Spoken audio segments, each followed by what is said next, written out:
And now, ABC's 2020.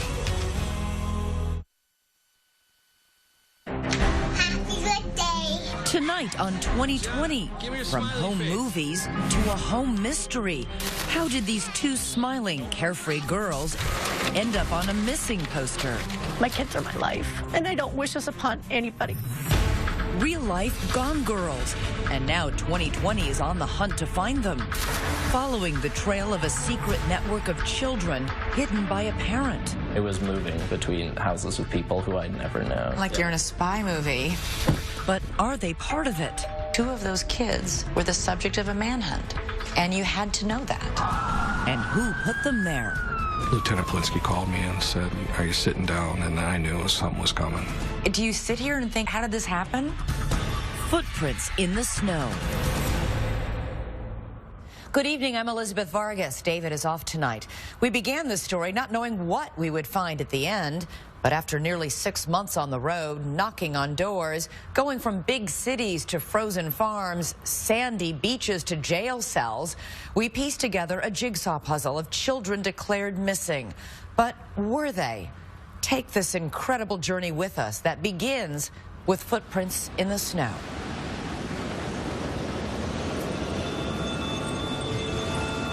It is 7 p.m. on a 30-degree April evening in the suburbs of Minneapolis. A spring snowstorm has blanketed the roads.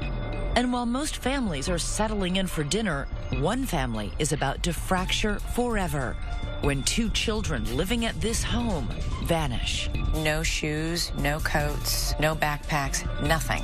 Poof, they're gone. 13-year-old Gianna and 14-year-old Samantha Ruckey disappear.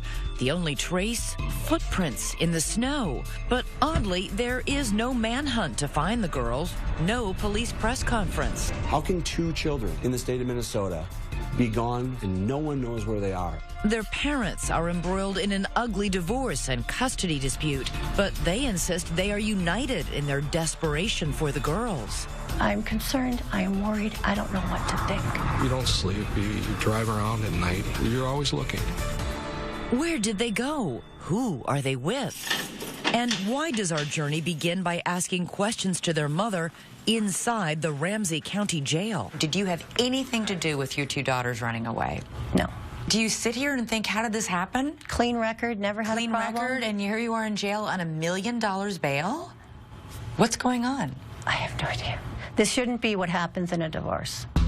This divorce is more like guerrilla warfare than a legal proceeding. Exhibit A, these 24 boxes, crammed with reams of motions, appeals, and rulings. Divorce on steroids, that would be a good word for this. But for every documented grievance in this harrowing tale, there is documentation, too, of the good times. Look at this, Nick. You got 20 years worth of home movies featuring both the Ruckeys in starring roles as an affectionate, feisty couple.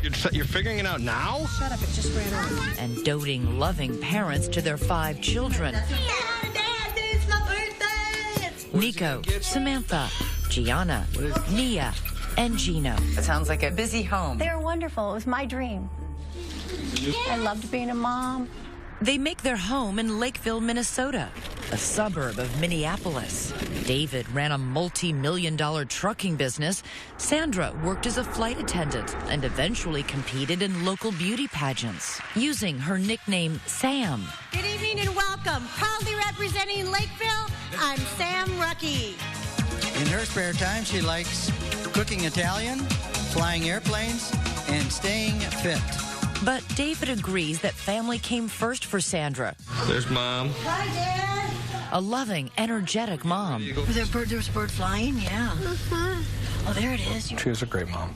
Very attentive to her kids. Come on, Nico. Their oldest son, Nico, loves hockey and theater. He was my first, so of course he was spoiled. Hi, Nico. The 2 oldest daughters, Samantha and Gianna, are close and take care of their younger brother and sister. Samantha, she's beautiful, she's smart, she's outgoing. Gianna's very artistic, loves like animals. But this story is about what Sandra claims is not captured on home video. She says despite those smiling faces, there was a shocking, ugly secret in the family. years of emotional and physical abuse by David. What would he do? Throw things, hammers at me. If he got mad, there was black eyes, there was broken ribs. We had to lock ourselves in the bedroom because we were scared. We just didn't know how his behavior was going to be from one day to the next. During all those years during the marriage, did you ever take any photos, ever seek medical help? We had photos and we had police reports that prove it. And she claims David didn't just target her, but went after the children, too. How often did that happen? Once is more than enough. It happened a lot. After 20 years of marriage, Sandra says she reaches her breaking point and finally files for divorce. She says, frightened for her life, she also gets an order of protection against David. And then she calls police on him at least 20 times, claiming he continuously violates it. He broke into the house, came running up the stairs, jumped onto the bed that I was at, started choking me, and then took a pillow and started suffocating me. The children, now ages 8 to 14, remain in Sandra's custody and refuse to even see David, rebuffing all of his attempts to connect. It's your dad. Call me. I would like you to call me back. Call me. With his children ignoring him, his frustration mounts. He leaves this message after finding out his oldest son, Nico, dropped out of his longtime sport. Do yourself a favor. Get your ass back in hockey. The family court judge, David Knutson, appoints an advocate for the children and several therapists trying to facilitate a relationship with their father. But the children say they don't want one. David's oldest son, Nico, takes to Facebook, writing, "My dad is a bad person. He is abusive verbally and physically." Gianna and Samantha make audio recordings to support what their mother says. This is Gianna Rucky's voice. Being in the same house as my dad, things were really bad. He was abusive. He had anger issues. He'd always be screaming and yelling. Her sister Samantha goes even further. He's choked, slapped, and hit her and verbally abused my mother throughout their marriage. And he's lost on us kids a number of times. Sandra says the children even beg the judge directly to remain with their mother. But the judge determines thus far there has been no evidence of abuse. And based on the findings from a psychologist he appointed, that it is Sandra who is the real problem here. That the children are showing signs of parental alienation syndrome. Meaning, the reason the children are adamantly opposed to seeing David is not because he's abused them or their mother, but because Sandra has brainwashed them. I've never done anything but be there for my children. My kids are my life. This is where the judge takes a drastic and, for Sandra, devastating step. He orders Sandra out of the house and all 5 of her children removed from her custody. That's when everything happened. I lost everything. My whole life ended then. I had no money, no car, no children. I had nothing. How is this possible, Sandra? I don't know. All I'm told is it's a judge's order. There was no findings that I ever hurt the children, that I ever abused them, that I ever neglected them, that I ever did anything to them. David's sister Tammy becomes the children's temporary guardian. She moves into the Rucky home to take care of them, but the 2 oldest girls, Samantha and Gianna, are having none of it. They came in, they were looking at the house, and then they went upstairs, and when they went upstairs, I heard her ringtone, a music ringtone. I thought, okay, maybe they have a phone. Tammy goes downstairs to the basement, thinking nothing of that call or who might be on the other end. Just 20 minutes later, the girls are gone. Then I called 911. Next, where did they go? Who was on the phone? Did you think, where might my 2 daughters have gone? Could they have entered a hidden world? A network operating outside the court system? For vigilante parents taking the law into their own hands? And what does their father have to say about all this? Stay with us. Normally, 2 teenage girls vanishing into thin air would be the top story in the local news.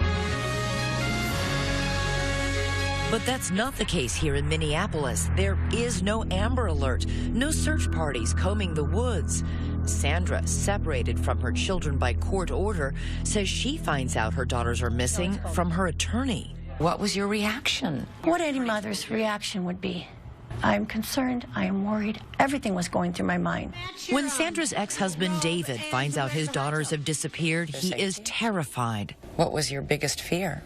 I mean, these are young girls. You don't want them hitchhiking. We live by a truck stop. You think of all these terrible scenarios. And David says he becomes consumed with bringing his daughters home, that he would never abuse them, and that all of Sandra's allegations against him are completely false. Have you ever raised a hand against Sandra or your children? Have you ever struck them? No. Have you ever physically abused them in any way? No. I'm a big guy. I kind of come across aggressive, but I never pushed myself upon her. I never did a thing to my children. Do you have a problem with anger? Not anger, it's frustration. Is it possible that there was something in your body language or the way you were speaking that scared Sandra or the children? You know... Do the fights get out of control? No. I'm going to yell. You're gonna feel pinned. But as far as abusive, no. But if there wasn't any physical abuse, how is it possible that the Rucky children would tell such frightening stories? Lisa Elliott is David's attorney. They are parroting what their mom is saying. But they're not young children. No. Why would they do this? I think she had them so afraid of what would happen if they went with their dad that she said, you have to say this or you're going to end up with your dad. And David begins to suspect that Sandra knows more than she's saying about their missing daughters. You and Sandra had been involved by this point in a lengthy and bitter custody fight. Did you think she might have something to do with this? Yeah, oh yeah.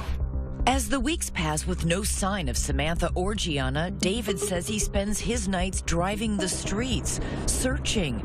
He begins tailing Sandra to see if she might lead him to the girls, and even hires a private investigator. You can't get rid of that pain. It never goes away. My mother, mostly, I'll say, you know, prepare yourself. Prepare yourself for what? If you never find the girls. How? I couldn't stop looking. The same cannot be said for Sandra, who appears to go back to life as usual, hopscotching around the world as a flight attendant, popping up on Facebook at an NHL Finals game, and lounging on a boat with friends. Did you call the police? I had an order not to contact the police. You have a right to contact the police if you're a victim of a crime or if you're have a court in order danger. From Judge Knutson that I am not to contact the police. But this court order directly contradicts that, specifically stating that Sandra should report any information she has about the girls' whereabouts to authorities.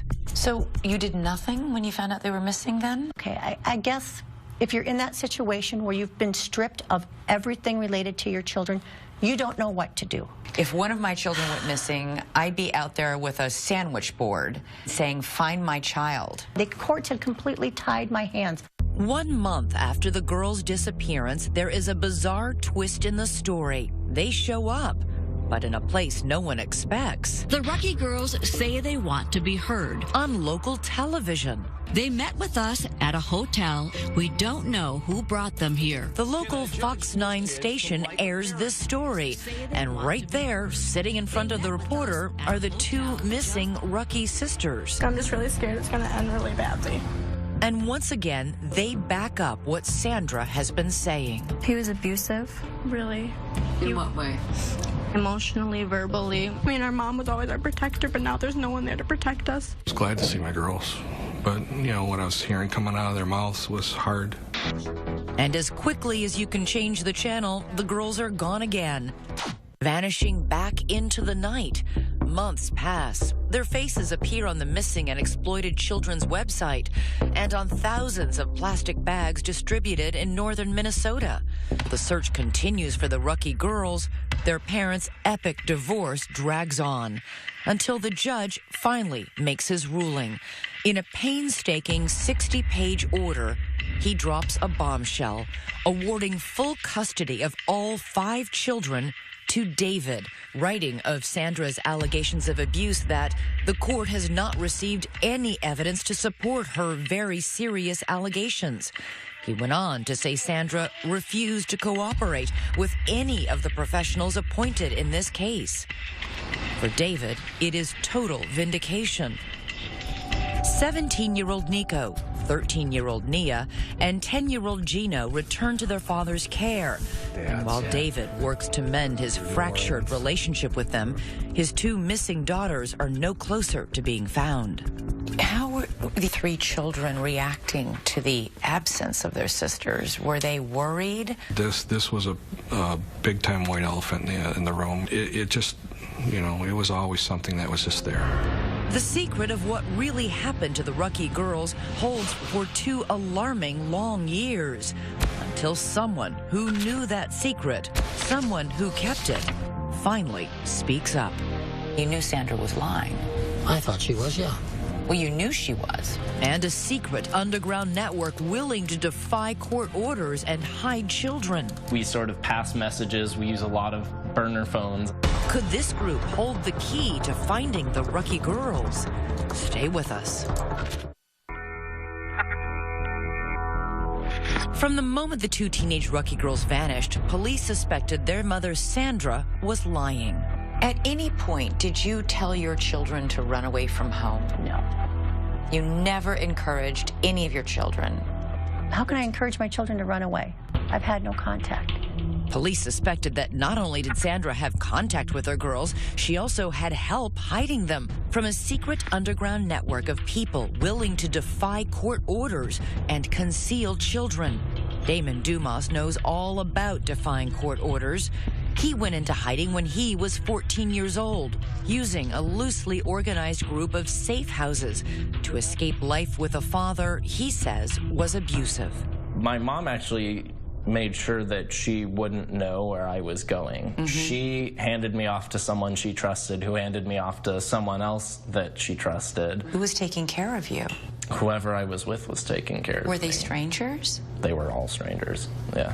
I was moving between houses with people who I'd never known. It'll be someone who maybe hears about me and says, hey, well, if Damon ever needs someone to stay with, he can stay with me.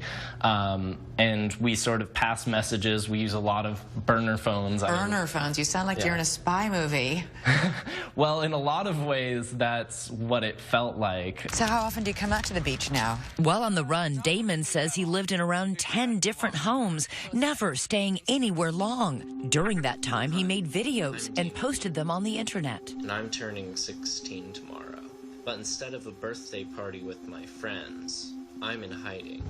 But this life in shadows came at a steep price. Did you go to school? Actually, I did not. And that's something that I sort of regret, because I ended up, when I got out of hiding, I had to go back a year in high school. What did you do with your days? I played video games. Honestly, it was, I had no one to talk to. Were you homesick?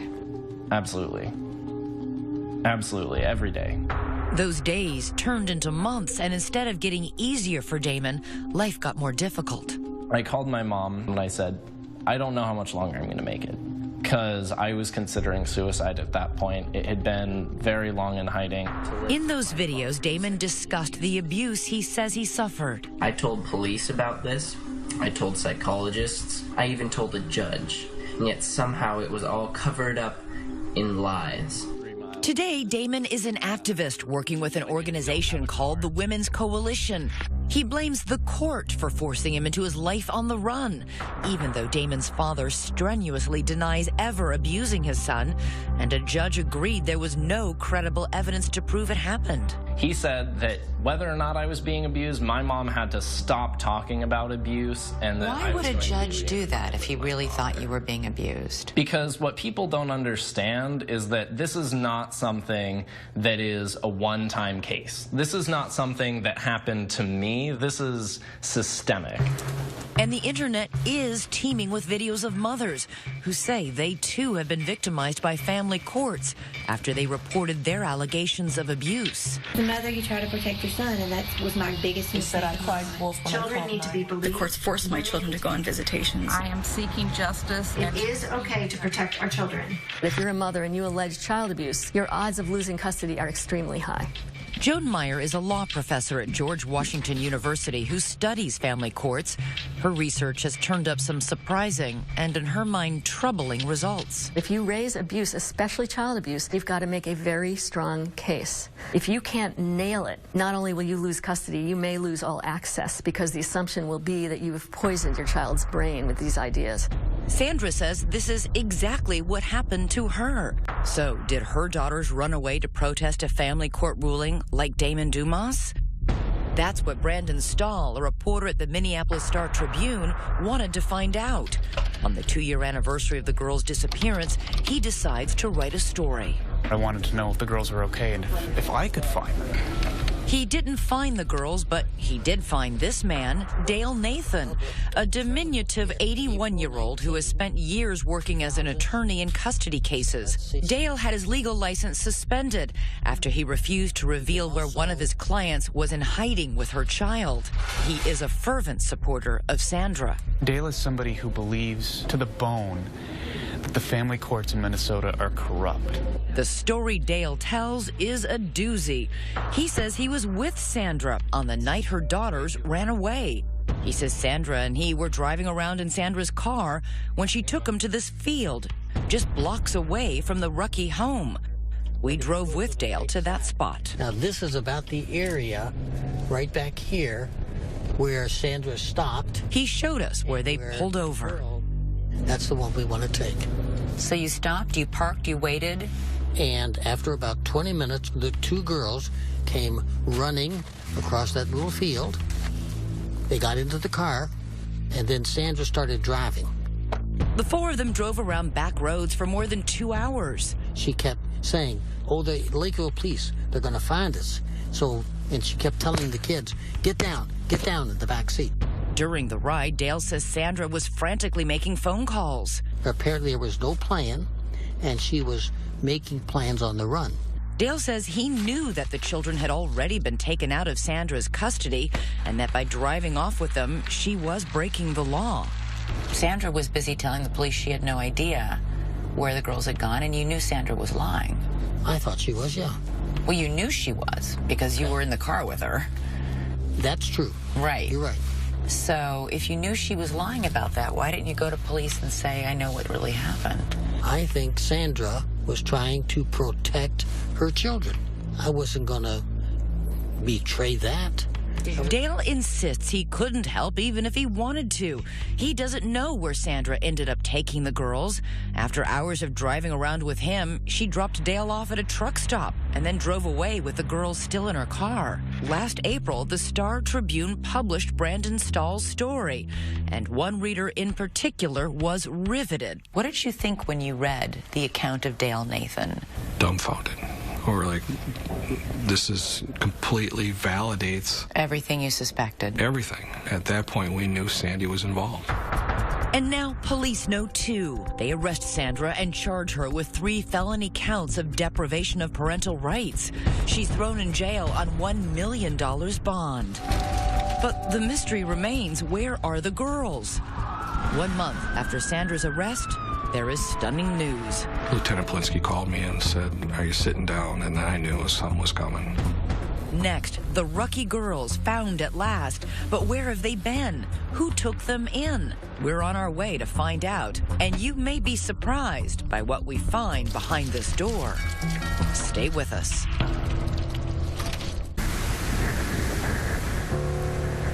Where can 2 teenage girls hide in plain sight? Deep in the snow-swept fields of Minnesota's North Country, amid miles and miles of desolate, untouched land, this speck of property, a farm called the White Horse Ranch, holds the secret of the missing Rucky daughters. What led police here?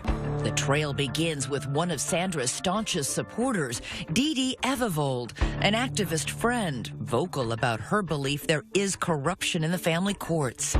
Detectives search her home and find a cell phone photo of one of the girls on a farm. They trace that photo back to the White Horse Ranch. And with that, bingo! Police discovered this is where the girls have been for the entire 2.5 years of their disappearance. We took a trip to find out how they ended up here and how they went under the radar for so long. Behind this door are the people law enforcement believes broke the law by housing the girls. Welcome. They are an unlikely pair of alleged criminals. Gina and Doug Dolan own the ranch, which offers 90-minute therapy sessions with their animals, 22 horses, 3 donkeys, and 2 alpacas. They help children who've been abused. Our mission is to reach children and families and to bring healing and wholeness through the animals. Hundreds of children have made day trips to the ranch, but Samantha and Gianna Rucky were not their typical guests. We received a phone call from Dee Dee Ebevold. Dee Dee Ebevold not only knew Sandra, she knew the Dollins and respected their work on the ranch. I knew that these are good, honest, salt-of-the-earth people that really are just about doing the right thing. She just said that they needed a temporary place and that they were working through a court case. So you thought they were coming for 3 days? That's correct. 3 days isn't a big deal. The Dollins say it was Sandra, along with Dee Dee, who dropped the girls off at the ranch one night with no more than the clothes on their back. Then Sandra left and never returned. Days turned into months, and then astonishingly, years. I don't understand how 3 days turns into 2.5 years. I don't know if I can even answer that question. This is where the Dollins attorney, Travis Kyle, steps in, because the Dollins, along with Dee Dee Ebevold and Sandra, are now facing felony criminal charges for their role in the girls' disappearance. At this point, there's certain information we just can't disclose. But they can say that in that long period of time, the Dollins never saw Sandra again. They spoke to her by phone only a handful of times. And it was always from a track phone, so there was never a way of connecting with her. And then would speak to the girls? No. No. She didn't want to. I mean, she was very concerned about them and tell them that I love them. I almost feel like she knew that they were safe here. Don't you think that's a little weird? Mm-hmm. We run into a lot of weird stuff here. While the Rucky girls are away from everyone and everything they know, communing with the alpacas, 3 hours south, their fathers scoured the earth for any sign of them. Why did you keep them here, despite the fact that you knew a parent was looking? I wouldn't say that we kept them here. We allowed them to stay. They could have left at any time. They didn't want to leave. But didn't you know that people were looking for these children? I can't answer that. Not at this time. Our choices were to put them out on the street or give them a place to live. And we did not want them out on the street. They told you they would continue to run away if forced to return to their father? Did you try and reason with them? They're girls, they're minors. They're not allowed by law to decide where I get to live and what's best for me. Yes, we did. A number of times. And it was a lot of fear. I've never seen anybody that scared before. Did they ever sound coached to you? No. I believed them, 100%. At the ranch, the girls made a new life for themselves with the Dollins. They were homeschooled. Their daily activities included helping with the animals. Everybody has to do chores. Anything from cleaning pens to feeding the animals to brushing them. The nearest town is Herman, population 437. Was it a secret that the girls were here? No. No, it was not. So you didn't, say, okay, go hide in the back bedroom when somebody's pulling up? Everybody knew they were here. You made no effort to conceal them? No. No, they had been in public. They'd been out shopping. They were in the hair salon in Elbow Lake. They went to church with us. And they went by their first names, Samantha and Gianna? Yes. The Dollins say they were only helping the girls. They, along with Dee Dee Ebevold and Sandra, have all pleaded not guilty to the charges against them. But what about that so-called underground network that helped children like Damon Dumas flee court orders? Are you part of this underground network? No. No. We were asked the question, and my question back was, what is that? Last November, Doug looks out the window and sees Lakeville police and county deputies sitting out front. Police are simply following the trail from Dee Dee Ebevold's cell phone photo, not realizing the girls are actually there. I walked out and they told me that they were looking for the girls and wanted to know if I knew anything about them or their whereabouts. And I told them, yes, they're in the house. They were quite frankly shocked. The Dollins say the girls were devastated. Is that the last time you saw them? Yes, it was hard. So what would you say to them if they were watching this? We pray for them every day, and we love them. And we want what's best for them, truly. But did they do what was best for them? David Rucky's attorney, Lisa Elliott, says absolutely not. Is it possible they were just good Samaritans trying to help? When the mother drops them off and doesn't come back for them, ever. For 2.5 years? For 2.5 years. I would think most people would, at some point, say, we need to look into this. So what happens when police take the girls from the farm? How does a broken family get pieced back together? When David finally sees the girls for the first time, it is not the reunion he imagined. Were you nervous? I ran out of the room. I started crying. I didn't recognize them because, you know your children. You remember what they sound like. You remember how they looked. I didn't recognize my daughters. The hard work begins of building trust with two girls who still fear their father. Samantha and Gianna said a lot of devastatingly terrible things about you publicly. But again, they're in a fragile state. Do they still believe those things? I don't know. We don't get deep into things along that lines. We're moving forward. While the girls may not be recanting their accusations against their father, their big brother is. Coming up, I'm done playing a pawn. Sandra's own son is turning on her. And now that her supporters are revealing her role in the girl's disappearance, what will she say when we confront her? You sat right here and spent half an hour telling me you hadn't seen or spoken to your daughters. If you were lying to me about that, what else might you be lying to me about? Stay with us.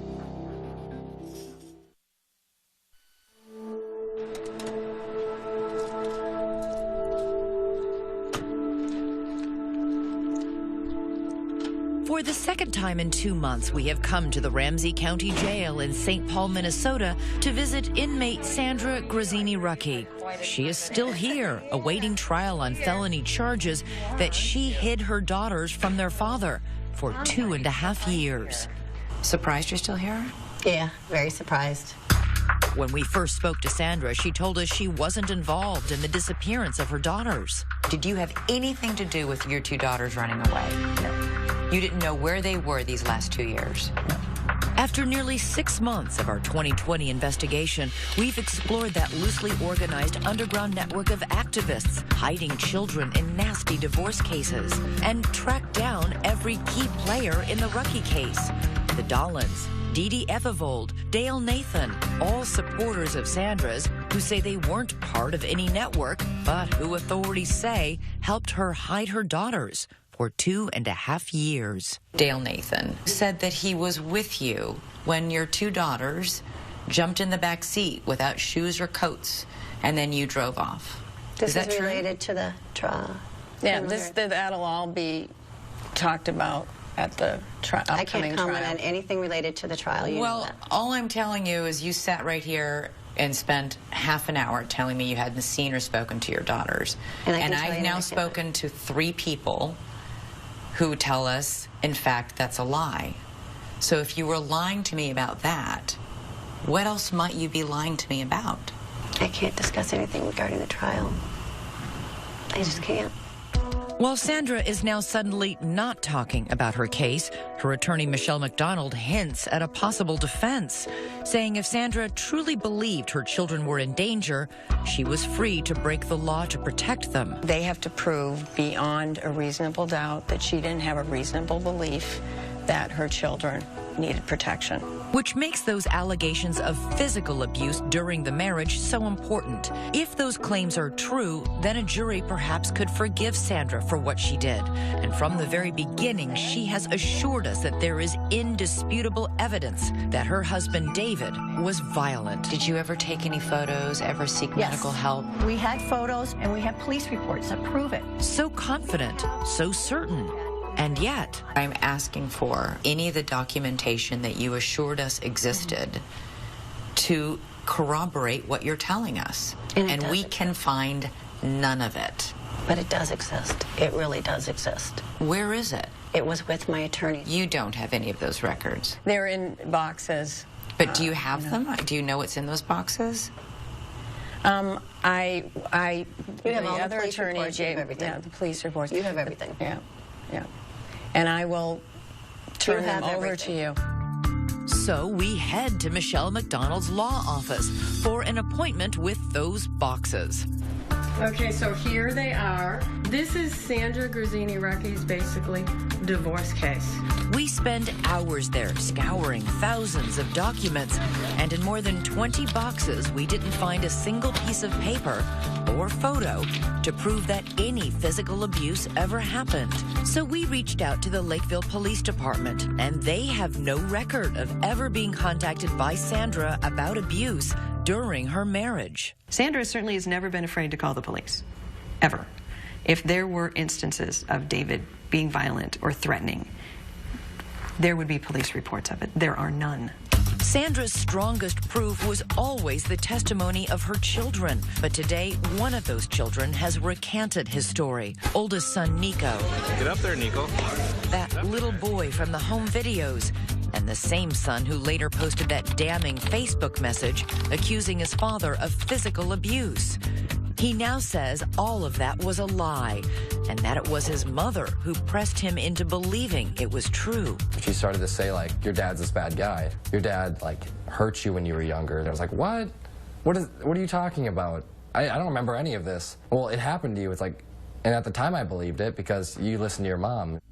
He says he was 15 years old, and he couldn't understand why she didn't want him to see his father. I felt really close to my dad, and I was still confused on what was going on. Like, why wasn't I seeing my dad? Nico now says he never saw his father physically abuse his mother or his brother and sisters. As for that Facebook post, Nico says Sandra stood over him while he typed, coaching him on exactly what to say. When I look at my writing then and what I wrote then, that doesn't sound like me, and I feel really bad. He continues to tell us that you brainwashed them into thinking they were abused. And you don't find that questionable? Well, what do you think? You're his mom. I haven't seen Nico for a long time.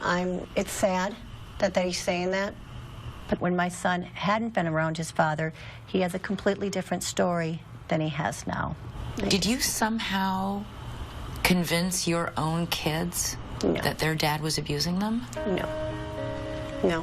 To this day, she says she stands by every decision she has made, every battle line she's drawn, every consequence she and her children have suffered. The two daughters, they spent 2 years working on a horse farm. They didn't go to school. You don't think I think about all these things? I know what these kids have been put through. But it wasn't me who put these through. This was the system that put them kids through this. David and his attorney, Lisa Elliott, say this was never about keeping her children safe. Sandra, they say, wanted revenge. She was out to destroy him for whatever reason, and I don't think she cared what she destroyed in the meantime. Do you think you will ever be reunited with your children? Yes. You do? Yes. Yes. I believe this will be turned around. Perhaps, but it will take more than a court order to do that. It is painfully clear as you watch her son Nico struggle with the simple question, does he still love his mother? I want to say no, but she's my mom. She just doesn't feel like a mom. Nico, wave at Dad. Next, how are the girls adjusting to their new lives in their old home with their father? Stay with us. It is a heartbreaking time capsule of a family that no longer exists. Happy New Year! Happy New Year! Oh my God, I haven't seen him in years. Where'd you find pictures? My babies. Sandra, are you making any comment today? Sandra is now out of jail. She was released in February after 130 days behind bars. I do appreciate the air and the sun. I will say that. But she says there was no cause for celebration. I'm in a prison without the bars, is what I'm in now. Because as part of her release, Sandra is not permitted to have any contact with Samantha and Gianna. She is allowed to see her other children with conditions. As for the girls, David says they are happy to be home and doing well. They rang in the new year and a new life together on their first family vacation in years. David asked us to obscure the children's faces to give them privacy. Samantha and Gianna are back in their high school and are getting good grades. Samantha has her driver's permit. And it might surprise you to hear how David sees his family's future. Will you fight her ability to see the children? This is my children's mother. It's important that they have a mother. Sandra is slated to go on trial this coming July. Let us know what you think about her claims and what the Dollins did at that farm on our Facebook page and Twitter. Use the hashtag ABC2020. Domestic violence is a serious issue, and there are many people, parents and children, who need help. If you know of someone who does, go to our website for a list of resources. And that is our program for tonight. I'm Elizabeth Vargas. For David and all of us here at 2020 and ABC News, have a great weekend.